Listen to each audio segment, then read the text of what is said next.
Hey, what's going on, guys? It's Jay here. Today I'll be ranking all carbine rifles found within BLACKHAWK Rescue Mission 5. As of this video, there are 6 of them. I will go over all stats, prices, and more within my ranking. If you enjoyed this video, be sure to subscribe to the channel. It is free and it takes 5 seconds to do so. Let's get right into it. Coming in at number 6, we have the SR3M, the poor baby Val. It has been butchered into being obsolete. The SR3M costs 4,450 credits, it has a bullet velocity of 919, a range of 826, and a recoil of 45. Its starting mass is 2.712 kilograms, and its rate of fire is 900. The SR3M's damage chart is ridiculous, so I will just say this. From 0 to 25 meters, basically point blank, you can expect to do around 112 damage to the head, 66 to the body, and 21 to 29 to the limbs. I feel bad that I'm cooking this weapon alive. It was so good whenever it was first added, and you can still do good with this weapon while you're playing 5v5 on Tokyo. Any long-range fights will be insanely difficult. And if you're fighting at 800 feet or over, you will have to shoot an enemy 4 times in the head to kill them. Rest in peace, baby Val. You will always and only be remembered for being a paintball gun. Coming in at number 5, we have the SG553. This weapon was extremely fun to use only for around a day. It's easily outclassed by other carbines and assault rifles in BRM5. The SG553 costs 4,000 credits. It has a bullet velocity of 2,810, a range of 1717, sweet, and a recoil of 41.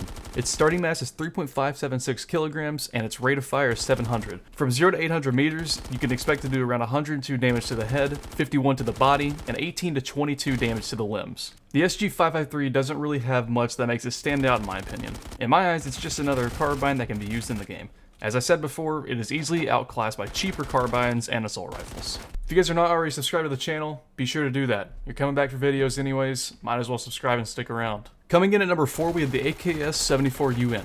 The AKS-74UN is also known as the Sun Gun because you can equip 12 flashlights on it, which is hilarious. The main reason the AKS-74UN beats out the SG553 is because the AKS hardly has any damage drop-off. It also has 20 more RPM and is lighter in weight. The AKS, I am calling it this so I don't have to repeat so many letters and numbers, I have a small brain, costs 1,200 credits. It has a bullet velocity of 2313, a range of 1,358, and a recoil of 46. Its starting mass is 3.13 kilograms, and its rate of fire is 720. From 0 to 1,000 feet, you can expect to do around 100 damage to the head, 51 to the body, and 18 to 21 to the limbs. The AKS is a funny weapon. You can do decently well with this weapon if you're not fighting people at over 1,400 feet. But I don't think that would ever happen. I had a good time using this gun in skirmish, and it also looks nice in open world. This weapon is good at taking Ronograd City Hall and the new depot base. It is also cheap, so players can access it extremely early. Coming in at number 3, we have the RF416A5. This gun. This weapon is what every sweaty, no friend having person uses in 5v5. Sorry, that may have been a bit too harsh. This weapon absolutely dominates 5v5. Its ridiculous 850 RPM and its one-shot capabilities contribute to this greatly. The RF416 costs 11,000 credits. It has a bullet velocity of 2,640, a range of 1,516, and a recoil of 48. Its starting mass is 3.793 kilograms, and its rate of fire is 850. From 0 to 800 feet, you can expect to do around 101 damage to the head, 48 to the body, and 18 to 22 damage to the limbs. If you've been around my channel for a while, you know I absolutely despise this weapon. I have said for a long time this weapon needs a nerf. Well, while I do think it needs a nerf for 5v5 such as magazine size or bullet velocity, it is balanced in skirmish and open world. This gun lacks control, however, which is why it's low on the list. Newer players who pick up this weapon will understand what it's like to rapidly fire a BRM5 caliber from Modern Warfare 2. It is also extremely expensive, which only harms it. In all honesty, I would like to see the AK-103 buffed to help balance this weapon more. Giving the AK-103 a bit more fire rate or a bit more damage would help give an alternative to spamming this gun in 5v5 every single game. Coming in at number 2, we have the MK18. The only way I can describe the MK18 is by saying it's the M4A1's brother.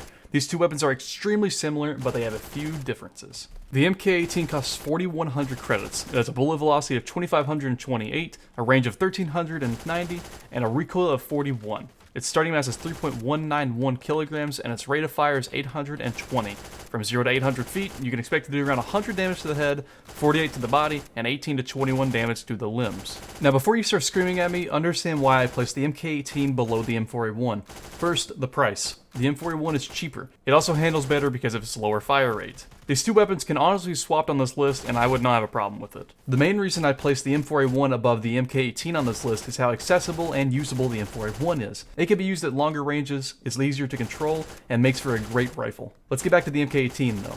I do believe the MK18 is better in 5v5 PvP. Since the game mode is so fast paced, its fire rate will help it more. However, when talking about open world and skirmish, the MK18 cannot beat out the M4A1. Finally, coming in at number 1, we have the M4A1. Personally, I thought this weapon was lost to time. I thought the OG carbine for BRM5 was obsolete when compared to other carbines. Well, I was very wrong. The M4A1 costs 1200 credits, which is an absolute steal for this good of a weapon. It has a bullet velocity of 2861, a range of 1781, and a recoil of 41. Its starting mass is 3.23 kilograms, and its rate of fire is 750. From 0 to 800 feet, you could expect to do around 102 damage to the head, 53 to the body, and 19 to 22 damage to the limbs. The M4A1 genuinely surprised me. I have not used this weapon in a very long time. I think the last time I used it was my original What is the Best Weapon video, which is over a year ago. This may be one of the most balanced guns in the entire game. I would say it is peaking into the overpowered category. As you can see from the footage, I absolutely dominated with this weapon at all ranges. The gun has insane range and bullet velocity, and with attachments you can keep the weight and the recoil low while increasing its damage and kill time. The M4A1 can be purchased right when you start the game and leave you some room to get a vehicle and a few attachments. If you have not used the M4A1 in a while, do yourself a favor and pick it back up. It was very refreshing and I think it deserves its placement on this list. Before I end this video, I wanted to discuss with you guys some things I have coming up in the future. I want to recreate the Doomsday film, the OG one from way back in the time of Operation Viper, or Operation Aftermath, I can't remember which one it was. But I want to recreate Doomsday and give it a nice refresh. What I'm basically saying, I want to get back into filming. So if you guys want to help me out with BRM5 films, BRM5 cinematics, all that jazz, join the new Discord. The Discord link is in the description below. If you guys are in the old one, you're in the wrong one. You gotta join the new one to participate. It's called JayThyKay's Dizzy. Whenever you guys join the Discord, go to the roles chat and react to the film crew message. Unfortunately, I am working full-time this summer and trying to keep my YouTube channel going, so filming will be on the back burner a little bit, but we will do our best to work extremely hard on these films. We'll do it on Saturdays, more than likely. There's no way in heck that I'm going to be able to do it during the week because I work full-time. But I want to get back into filming, and with your guys' help, we can definitely do that. We can make some really good cinematics and make some really good films, such as the Doomsday stuff. We can recreate those and give them a fresh polish and bring them back to relevancy. Again, if you guys want to be a part of that, please join the Discord below, go to the roles chat, and react with the film crew icon. That's how you do it. Then you will gain access to all the film crew chats. But enough about that. Thank you guys so much for watching this video. If you've enjoyed it, be sure to leave a like and let me know your thoughts in the comments below.